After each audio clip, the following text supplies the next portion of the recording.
right, everyone, let's go. Welcome back. It's another episode of the Wobcast 2.0. I'm your host, Mike Wobschall. It's Wobby, joined by my partner, per usual, Gyles, here to react to the first round of the 2023 NFL Draft and talk about what might be to come in rounds 2 and 3 as we sit here on Friday, and then on the rest of the draft on Saturday and over the course of the weekend. So we're going to come at you with some of our reactions, with some things still on our wish list, and we're going to do it pretty quickly because it's 1:15 Central right now, and the draft's going to start at like 6 o'clock. So we want to get into it as fast as we can, react to some stuff, and then we'll come back at you when the draft is over with another episode where we break down everything that happened throughout the course of the 2023 NFL Draft. And as you will hear throughout the course of this show, we believe there is much to come for the Vikings throughout the course of the rest of the draft. So let's talk about all of it right now. Let's bring in Gyles. Hey, bud, how you doing? Hey, we're doing well. I think there were a few tears shed last night when Anthony Richardson went 4 overall to the Colts. I was definitely looking for him to come be a man in purple, but, such is life. We dropped a little bit later into the first round where we were supposed to pick, actually, which if you were to ask me going into the draft if we would stay put, I would have said absolutely not. So I was proven wrong. That much is definitely true. And, as much as I shed a tear for Anthony Richardson, I also shed a tear for Adam Thielen when he left. And when you think about it, it's really addition by subtraction, with the addition being Jordan Addison. So I'm really, really excited for our wide receiver room. That's going to be a phenomenal fit. Yeah. I think we should let's begin the episode. Let's qualify all the forthcoming opinions with, what do you think about the pick, Jordan Addison? I'm sure you've been asked that. I've been asked that, so far, and we're going to talk about it here on the show, and we're going to talk about it in the future. Until I see games played, all I can say is, I'm fine with it. Like obviously Kevin O'Connell knows what he's looking for in this offense. I mean, he's demonstrated that he knows what he's doing. His first year calling plays and designing things was very good.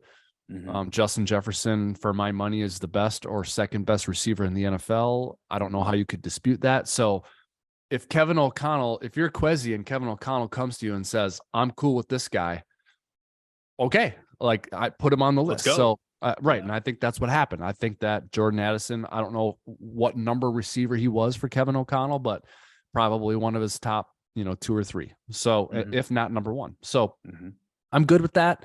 He comes into a great scenario with a really accurate passer, an offensive play caller and head coach who knows what he's doing, a partner in Justin Jefferson who's going to take most of the attention. You got a really good tight end who's going to be here for the long term. So it's really a great situation for Jordan Addison. And I don't have any reason to doubt the fact that he could turn out to be a great pick. With that, so we're cool with him. I think now, if Jordan Addison would have been my highest graded player at the time of the pick, I would have taken Jordan Addison. That's what I would have done. If Jordan Addison had the same grade as 2 or 3 other players who played different positions, more than likely I would have taken one of those other players. I just didn't feel wide receiver was a huge need. I know Thielen's out. I'll be the first to admit I don't think KJ Osborne is the next Adam Thielen. Like, I think KJ Osborne's a good number 3 guy. So I do see a hole at the number 2 wide receiver spot. So they did address a need. I just didn't think it was as extreme a need as, say, another corner would have been. I happen to think edge is a need for them. I know that Smith and Hunter are here, but I don't know that we're happy with what Smith's going to need to get paid, and certainly what Hunter might need to get paid. So I think edge was a need. I really liked Nolan Smith. We talked about that, Gyles, before the draft. So I might have gone a different position, all things being equal. That's how I felt about it. So I couldn't help but feel a little disappointed, I guess, a little underwhelmed when the Vikings made that pick. That was my raw emotion in the moment, like right away. I was underwhelmed. That's totally fair. I would say I had a kind of similar opinion because I was really into Zay Flowers. That was my number 1. I think even the big board had Zay Flowers as the number 1 wide receiver. Very, very complimentary to someone like Deebo Samuel. And when I think about the Minnesota Vikings in this offseason and what they've made in changes, I really see them as a team that's trying to mimic the 49ers versus the Rams. So someone like Deebo Samuel would have been a phenomenal fit in Zay Flowers, but obviously he went the pick before. So the next best thing beyond like Najigba would be Addison. And I think he was a phenomenal pick. He ended the year in college football as, I believe, the 12th or 13th best wide receiver. Phenomenal hands. I was talking to a data scientist recently that analyzes football a lot, and he described him as Adam Thielen 2.0. He's been mocking him all throughout the offseason, not even necessarily in the context of the Minnesota Vikings, but if you're looking to provide a comparison, it's a young Adam Thielen, and great at route running, phenomenal hands, good attitude.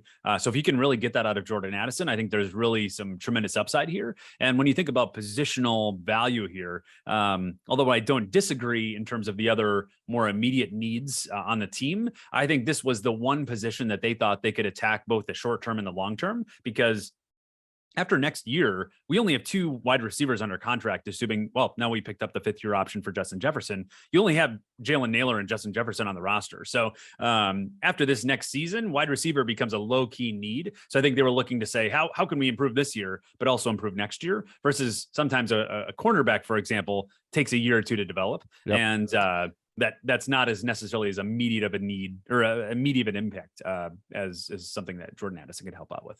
Yeah, well said.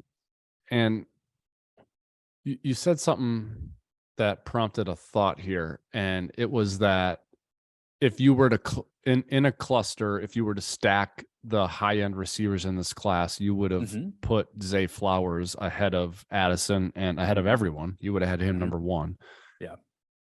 What I saw unfold last night, Gyles, if you look at it a certain way, can remind you of the 2016 NFL draft, where the Vikings were picking 23rd and picked Laquan Treadwell.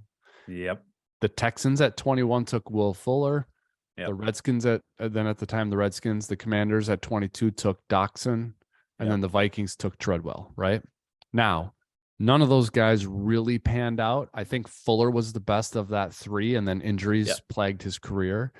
So none of those guys really worked out. But you couldn't help but feel that the Vikings got their 3rd choice of those 3. You know, that, and I was in the building at the time, so that's how I felt. And I would like to think I had my finger on the pulse at that time. So of course, that happened in this year as well, in front of the Vikings. Yep. Three wide receivers beforehand. Right. It went Quentin Johnston, 21 to the Chargers, 22 Ravens, Zay Flowers, 23 Vikings, Jordan Addison. Yep. Now, I don't get the same sense that Addison would have been 3rd in their cluster right there. I kind of am wondering if he would have been 1st or 2nd. And I am definitely reading tea leaves there. It's not concrete evidence or inside information. I'm just reading comments, listening to press conferences, and watching draft room videos from the Vikings Entertainment Network. Yep. I sense genuine excitement. Yep. The only thing that makes me wonder and second guess that, Gyles, is they used almost all of the clock to make the pick. Did this thought cross your mind? Okay. Yep. I was just going to go there. Yep. Okay. So I really think they were trying to trade out. Yep. I got the same impression. Yep. Yeah. Which, I mean, you've been in the war room a lot more than I have. So you tell me if this is wrong, but if you wait that long, that tells me you simply couldn't find a trade partner. Yes. And that was the best person on your board. Yes. That's what I think happened. So what I'm wondering is if they were like, because I still think they really like Jordan Addison. Yes. Like I think that Kevin O'Connell is enthusiastic about him. Yep. I just think they thought they could get him later. Agreed. And they didn't have both to take things can be true. Yes. I want Jordan Addison, but I also need to recoup more picks because we only have 5.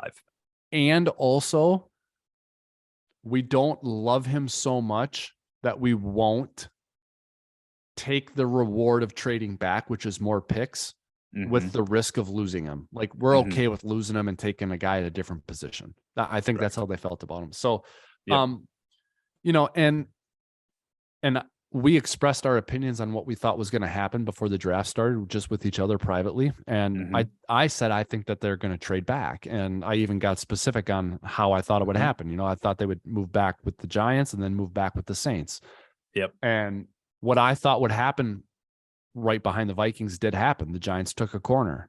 That's what I thought would happen. And the Saints took a defensive interior guy, which I thought would happen. So I do think that they were trying to trade back, and I just don't think they liked what they were going to get in return, or they didn't find a trade partner. Will we ever find out the truth about that? Probably not. We probably won't ever find that out. But I think they were trying to get out of that pick and acquire more selections, maybe even stay in the first round and then get a player that they still liked. They couldn't do it. The other thing I would say is, I think that if it's true that it's Adam Thielen 2.0, that's just a tremendous get for the offense, because that's literally what is missing, right? I mean, Thielen lost a little pep in his step and then left, and so he's totally gone. Yep. In theory, Jordan Addison is not even entering his prime yet, much less leaving his prime, which Thielen is. And so, and he's going to be moldable and teachable, and he's just going to be eventually custom built for Kevin O'Connell's offense as the 1B to Justin Jefferson's 1A, right? So when it comes to optimizing the entire team's performance, I don't think this was a great selection. But when it comes to optimizing the offense, it might have been a perfect selection. You know, 100%, especially if our offensive line can take yet another step forward. I think this was truly the last piece in perfecting our offense to become the number one offense in the league. If he can truly become that premier number two that mimics the upside of what Adam Thielen could be. And furthermore, I think when you think about our scheme fit, a lot of times you have to adjust your scheme in order to fit the complements of your receiver. But if he truly is Adam Thielen 2.0, but is actually productive like a young Adam Thielen, I think we're in for a real heyday this coming season. Yep. All right. Before we get into what we want or think will happen from the Vikings standpoint going forward, just really quickly, you know, a thing that you can do a lot with NFL drafts down the road is you say, oh man, we took Laquan Treadwell. Let's look and see who was taken right after him. Oh man, it was this guy. Oh, we could have had him. Jeez, you know, okay. So if we do that right now with the Vikings draft this year, at 24, it was the Giants who took Deonte Banks, corner out of Maryland. So that's one that we're going to go back and we're going to compare Banks and Addison for sure. Course. Now 25, the Bills took a tight end, Dalton Kincaid. I don't think that was, you know, in the universe of possibility. Tight end. No. Do you? That's probably the position that we're the most set at, other than maybe safety. Yeah. I mean, we signed a guy this offseason. We have the best Baltimore tight end unit in football, in my opinion. Right. Between Josh Oliver and TJ. Yeah. So I don't think that was. So we won't compare him. Mozzie Smith, defensive tackle from Michigan, went 26 to Dallas. I can't say that you crossed defensive interior off the board for the first round. It was a possibility. It was a faint possibility, but possible. So maybe we can compare Smith to Addison and Banks. 27 was Anton Harrison. Tackle wasn't going to happen. And then 28, and that's as far as we'll go. Miles Murphy, the Bengals took an edge player from Clemson, Miles Murphy. I think he'll be one that, to me, edge is one that you should have looked at. Agreed. And I know you're good there for starters, but as we've talked about many times, this is not about winning games in 23. The draft is not about how do we win more games in 23. The draft is about we need starters and we need to plant seeds for future rosters. From that standpoint, edge is a huge need for the Vikings, because we can't say with any degree of certainty at all that Danielle Hunter or Myles Garrett or Zadarius Smith will be here next year, right? I mean, they might not even be here during this upcoming season. Yeah, right. So it's absolutely a need, which is why I love Nolan Smith for the Vikings, as I told you privately before the draft started. So anyway, those are the players we'll compare. Nolan Smith, maybe Miles Murphy, Mozzie Smith, Deonte Banks, Jordan Addison. We'll see how their careers unfold, how the Vikings do. Those will be some of the players that we talk about the Vikings could have had instead of Jordan Addison. So it'll be interesting to see how that goes. Yeah, 100%. And honestly, after looking at the Philadelphia Eagles, they had a pretty good draft, in my opinion, especially with capturing Nolan Smith. I think when you think about chasing a Super Bowl within the context of the NFC, although the Eagles have taken a step back in a lot of ways, that's for sure. They're going to have a stout defense. When you think about the Philadelphia Bulldogs, as they were called last night, with all the Georgia players coming in, all the historic Georgia players, I think they're going to be a really tough defensive unit to beat. Yep. I loved the Eagles draft. In fact, I was just about to look something up. What did they do? Were they at 30? Yeah, as runner-ups of the Super Bowl, they were originally at 30, right? Yep. So that's their original pick. So their pick earlier came via trade from Carolina via Chicago. Okay. Mm-hmm. All right. Because Carolina gave it to Chicago for the number 1 overall, and then they traded it to Philly. But how did Philly get to 10? Then they traded with the Bears. They swapped picks. No, but why were they at 10? Like, they entered the draft with the 10th overall pick. What trade is that from? That's from New Orleans. That was from. Oh, what was that from? Was that Marcus Davenport? Was that when the Saints? No, it wasn't. I don't think it was so. from one after that. I think it was for a corner. I think it's for that safety / corner. Yes. Yeah, because New Orleans was there first. They traded to Philly, and then Philly to Chicago. Yeah. He's a good player. Yeah. Oh, phenomenal player. We have to think of this name. Come on. I'm gonna think about it as we're falling asleep tonight. No, I'm gonna look it up. Keep trying to think of it, because we have to we have to come up with this name. Come on. Come on. Some of our listeners right now are like shouting this at their. Oh, of course. Yeah. There's phones. going to be car accidents from this. I know it. Who is it? Oh my goodness. I got it. It's a Friday. That's for sure. We're one step closer to Monday, the best day of the week. It's coming. It's coming. It's not coming. Bueller.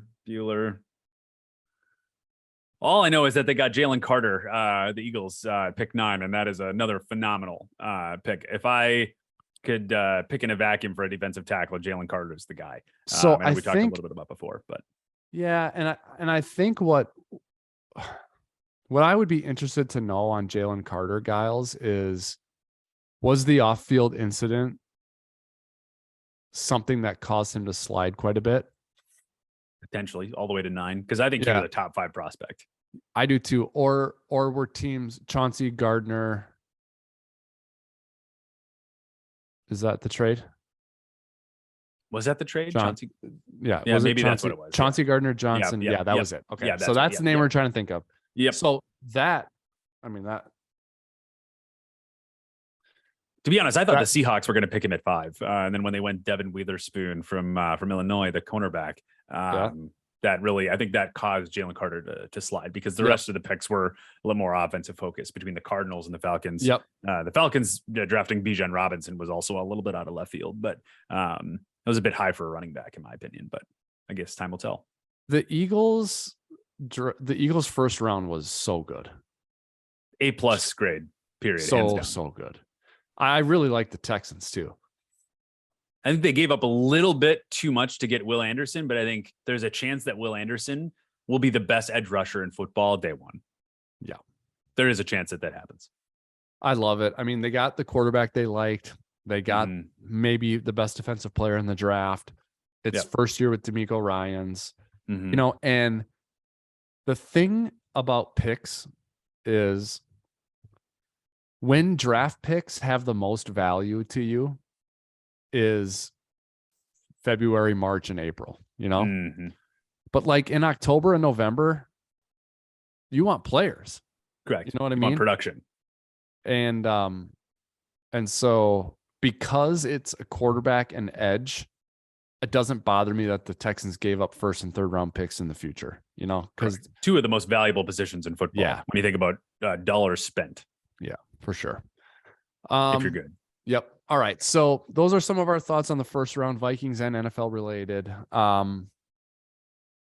We can come back to it if you had more opinions on other teams in the first round, because there were a couple of other things I wanted to talk about with regard to the first round in general from an NFL standpoint. But before we do that, Vikings and the 2nd and 3rd round. We talked about John Michael Schmitz a few times on the podcast. I think he's going to go pretty early tonight, in the first 15 picks or so tonight, if not sooner than that. So he might be out of reach for our squad for the Vikings. But, with no second round pick and 1 third round pick, I think they're limited in their ability to get up and take a player in the second round this year tonight, unless they trade a player along with picks. So you're bullish on the Vikings being willing to move up. You thought they were thinking about it in the first round, and I think you think they are going to try to do it tonight. So tell us a little bit about why you think that. Yeah, honestly, I think they even tried on day one to trade up, but obviously the Texans produced such a big haul to trade up to 3 that the Vikings simply couldn't beat it with our existing capital. So I think they're going to try it again tonight. I think there's a chance that both Dalvin Cook and potentially Zadarius Smith could be packaged together to try to trade up with maybe a few picks as well. I think it's maybe a stretch to say Dalvin Cook will get you a second round pick. But if you package him with some other picks, I think there's a chance you could trade up because, like you mentioned, cornerback is still another low key need as well as edge. But I think the best player still on the board right now is Joey Porter Jr.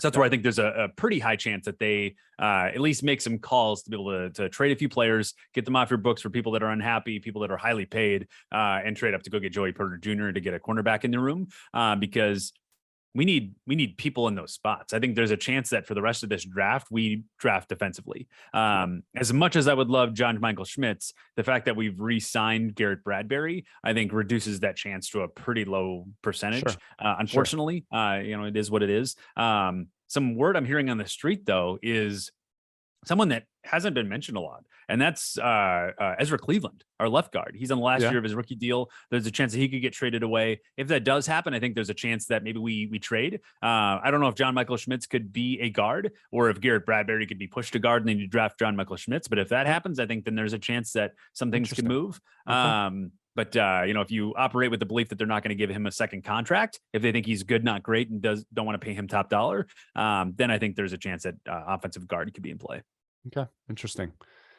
So if the Vikings maneuver this thing and end up with Joey Porter Jr. or a corner like that, I couldn't say boo about anything with the draft. I mean, because I would have liked let's see. There's like a couple Christian of Gonzalez or that would have been really good. He fell a lot last night. Yeah, he did. Banks, there's a Mississippi State corner who I like too. Who went earlier? He went a little bit earlier. Manu Forbes. Yeah, he was a pick 6 machine. I like him. In college. Yep, he was. So I liked him. Yeah, I did like Christian Gonzalez. And I liked Banks. But Joey Porter Jr. could be better than all of them. I don't know. I mean, I don't know what's going to happen. So if the Vikings end up with a guy like Porter Jr., a corner of that standing, plus they got Addison, I mean, bravo. That would be brilliant. So long as they don't have to give up too terribly much in the future to do it. Yeah. You'd rather not dip into next year's draft to do that. You'd want to package players with picks from this year. So absolutely. I don't really have a strong or specific wish list aside from corner. I think they got to fill that room. You just talked about it. They need to populate the room, much less get talent in there. I mean, they're just not bodies in there. Yep. So someone breathing. And I know they know that. We're not telling them something they don't know, but what's the plan? I'm sure there is one. I just don't know what it is. And I have to imagine if nothing happens and they stand pat in the third round, that's got to be a corner. I don't know who it would be at that point, but I mean, yeah, there's a lot of different options in third round, but yeah, I would have to agree. That position has to be addressed. Yeah, 100%. They have to. It's very hard to imagine though, that the Vikings do nothing, just sit there, let the second round go by, let most of the third round go by and take a guy in their spot in the third round and then call it a night. Yep. I would be highly surprised if we did not trade up at least a little bit. If that means further up in the third round or into the second round, highly surprised. So the one thing that I found interesting, Gyles, was, how high Bijan Robinson went. And then the Lions took a running back as well. Yeah. And the reason I bring that up is because we're talking about the Vikings trading a player along with picks to move up. And obviously one of those players would be Dalvin Cook. The running back market, though, is so soft right now. I mean, clearly DeAndre Swift is available if someone wants a running back, right? Yeah, I think it was reported earlier that he is being shopped actively today. I mean, yeah. The Lions don't even have to confirm that. I mean, actions speak louder than words, man. They signed David Montgomery to a pretty lucrative deal for a running back. Yep. And then draft one in the first round. Yep. You know, Bijan Robinson goes 8th. I mean, it's a soft right now. If you're trying to peddle one of your own running backs to another team, that's tough sledding right now, don't you think? Yeah.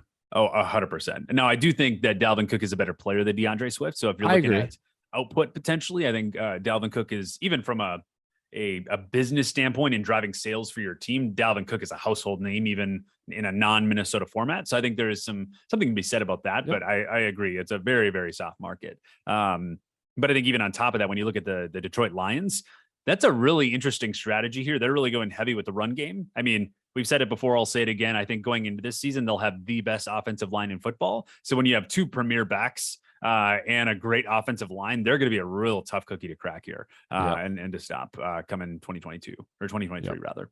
Agreed.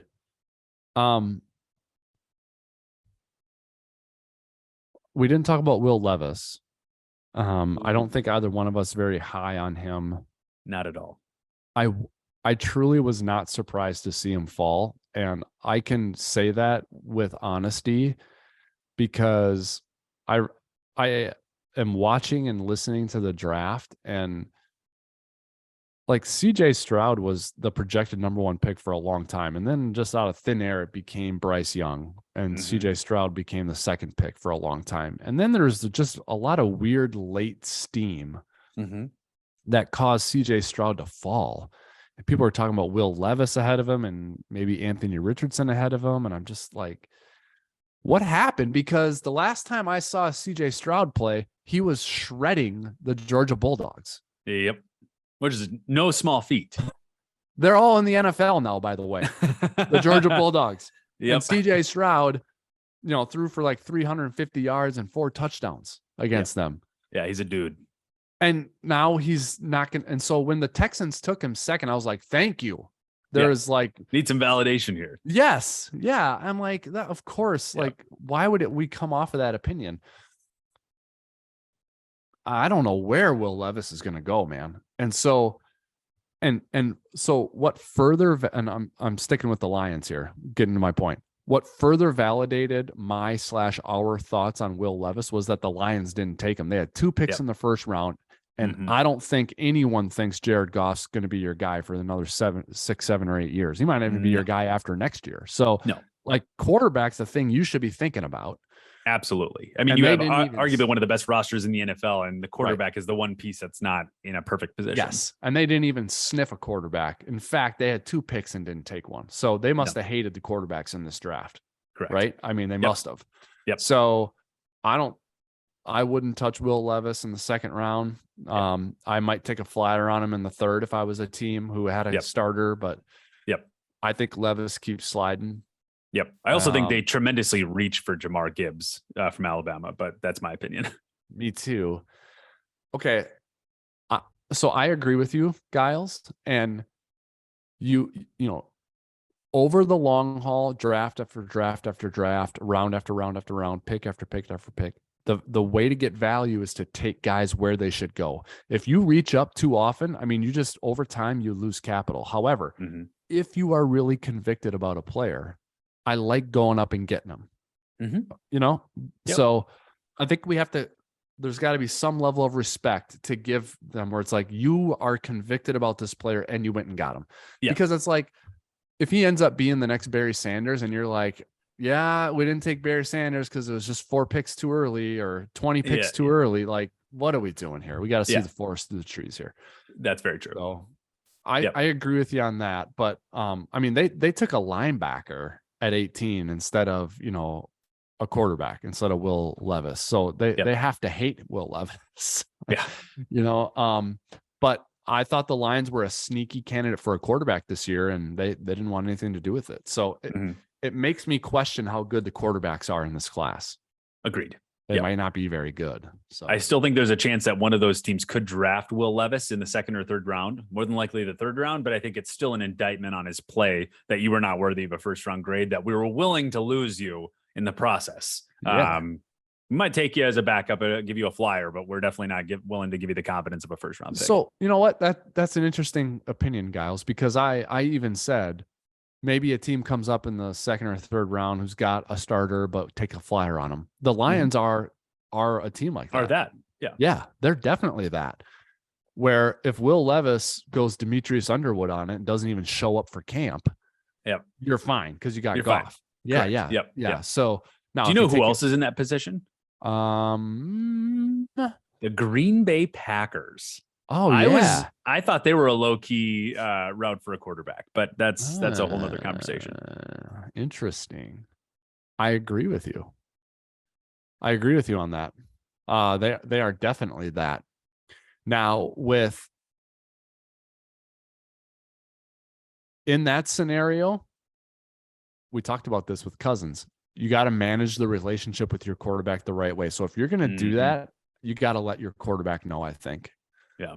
Hey, this is what we're doing. We want you to know. Here's our plan. You're our guy, but we're going to do this. You know, I wonder if those conversations are happening right now throughout NFL buildings. Yeah, because sending some love out. Well, yeah, offseason program has begun, so more than likely your quarterback's in the building. Now it is a Friday, and a lot of offseason programs are Monday through Thursday. I don't know how they run them anymore, but you know, your quarterback was in the building yesterday because it was Thursday. You know, I wonder if that's a common practice for teams where it's like, hey, you know, just want to let you know, we're kind of thinking it's possible that we end up taking a quarterback in the second or third round, but don't read into it. Like, did the Vikings do that when they took Kellen Mond? Did Spielman or Zimmer talk to Cousins and say, hey, heads up, like, we might be doing this? I think you should do that in some cases. Yeah. Not that you want your players dictating what happens, you know, but you want to always manage expectations. And a lot of times when someone is surprised, it can exacerbate any negative reaction they had. Right. So, absolutely. And half of this game is mental. Yeah, for sure. So, everyone and their mom is going to mock Joey Porter Jr. to the Steelers as the first pick in the second round, right? Absolutely. Yeah, so everyone's going to do that. Yeah. After that, though, you know, the Cardinals won't take a quarterback. So the Lions do have the third pick of the second round. Be interesting to see if they take Levis here, because it'd kind of be like a safe place for them to take it. They've already had 2 first-round picks. They have Jared Goff. So they could be a Will Levis landing spot and not feel much risk. Here's another team too that you could say is like that: the Seahawks, right? Ooh, that's very true. Although they did just give their quarterback an extension, I think that contract is fairly loose where he could get out of it pretty quickly. And the fact that they just gave him an extension kind of gives him a license to take a guy to put behind Geno, because it's like, Geno, don't worry, man. We just gave you a whole bunch of money. Like, yeah. You're good. You're our guy, but we need a backup. We need I saw, I think it's 67 different quarterbacks started a game last year in the NFL. Yep. Okay. So you don't have to feel bad at all for trying to get a solid backup. Now, Will Levis being a rookie, you wouldn't say is like a solid backup, but he's a developmental guy. Heck of an arm, but definitely developmental. Yeah. So you're more likely than not, you're going to need 2 quarterbacks. And if you're the Niners in one game, in a playoff game, you might need 4, you know, so makes sense to stock up on that position. Actually, I'm looking at the early part of the second round, Gyles. Lions at 34, Rams at 36, Seahawks at 37. How about the Raiders? Honestly, they're another low-key option. That's for sure. Although they did once again give Jimmy G a contract. That's only 3 years. Raiders at 38. Saints? No. Titans? Titans. Honestly, that was the one prospect that I thought Will Levis would go to, was the Titans. He seems like he'd be a good fit there. So that's 6. 1, 2, 3. 6 of the first 11 teams that pick in the second round tonight are teams that could justify taking a quarterback. So maybe Levis will go right after that. right You're after the right. Titans. They are. Yep, Yeah. they are. And they have 2 picks. They also have 3 picks after that. So Yeah, 42 and anyway, 45. yeah. Yeah. Any other notes or interesting things that happened in the first round from your standpoint as you were sitting there watching it? Honestly, I was on the edge of my seat the whole night. I did expect Bryce Young rather to go number 1 overall. I was really hoping for us to trade up, but obviously the chips fell where they may. So I think there were some people that fell further than I thought they would, but at the end of the day, I'm excited that we were able to grab Addison. I think I think he's a player that can help this year and beyond. I really think if you're exploring all the different places that Jordan Addison could have gone, this is maybe the best landing spot, because I do believe in him as a highly potentially productive player in the NFL. And if you're going to sit behind, or, play behind Justin Jefferson, for example, Justin Jefferson is going to be the one that's going to command all the attention. So if you are worth your salt at all, you're going to be able to really show up and show out, with that type of format. So I'm really excited to see what he does on the field. Yeah, I am too. And I've heard a lot of comparisons for Addison to certain players. And, you've detailed the Adam Thielen one really well. Mm-hmm. Someone I follow who covers the Rams talked about a Robert Woods clone, and I don't know if that's so much because that's true, or if they both went to USC, or I don't know, but other comparisons that are not necessarily like I don't know. Yeah. Do we have a beat on if Addison can help in the return game? Because our last position breakdown was specialists. And we talked about not being in love with the punt returner, right? With Rieger. So I wonder if Addison would help in the return game. I'm not say I've watched, 20 games of tape on Jordan Addison, but I've watched a little bit, and I think he's got the movement that you would look for in a punt returner. That's fair. I mean, especially in the starting element, if you are not as confident in Rieger, I think that could be interesting. Like, I think he's got a low center of gravity, and I think he's quick. I think he's got agility and quickness. He's got a low center of gravity. Everyone talks about he has great hands, so I think he'd be secure with the ball. Yep. So I wonder if there's added value there, and that might have been asked in the press conference, and I didn't catch it. I'm not really sure. Looks like he only did maybe 3 returns all season last year. So it wasn't super prominent in that category, but I'm okay with that. I would look more at, when you watch him, does he look like someone who could be good at returning punts? That's what matters more to me. And the reason for that is, one of my favorite stats was that Marcus Sherrills I think he had 0 punt returns in college. I don't know if I knew that. Okay, there we go. I mean, he's numbers wise the best punt returner in Vikings history.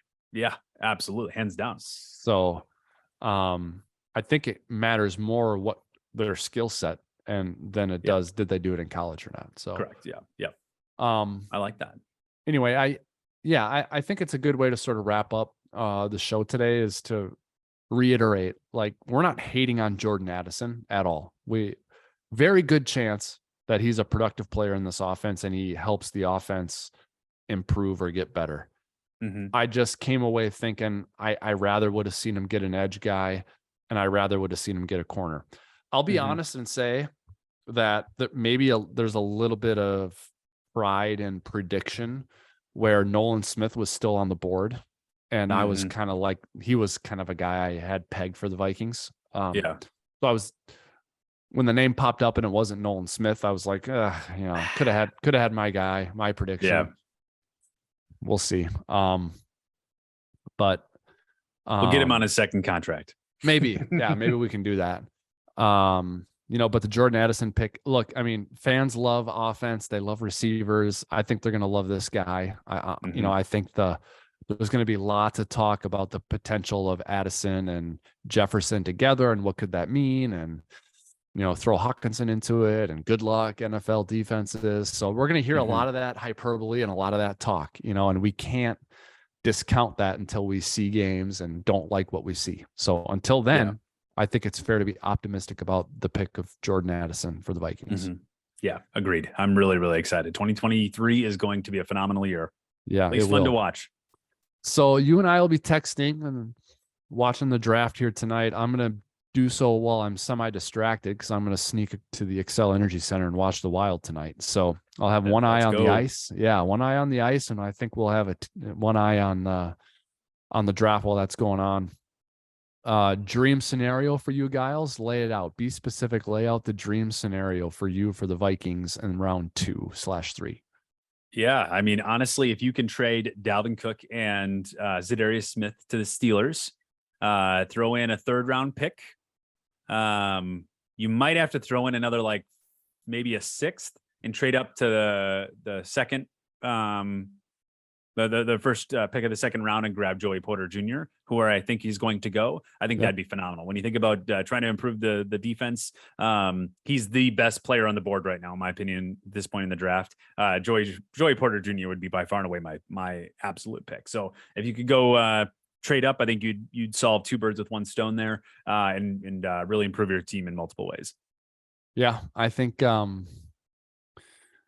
as you lay out possible things that could happen, I think that would be like a really high-end outcome, you know? Oh, absolutely. Yeah, that's a little bit pie in the sky. I get it. Well, no, and I'm not saying that shouldn't happen, or that can't happen, but it's really high-end because you're addressing a position you need with a player that a lot of people like, and you're helping yourself cap-wise, you know, and so you're helping your roster building process down the road. So that would be really, really a great outcome. And truthfully, he's really the only corner left that I would say like I would get excited about. Agreed. And that's a corner, a place of need. So if we want to get excited, we need to trade up. There was a lot of Hendon Hooker steam with the Vikings. Yep. He's still on the board. Yep. They've apparently done more work on him than any other player in the draft. He's really old, though. I mean, I don't want to put age into it, but like when he's on his 5th-year deal, right? He'll be 31. Yeah.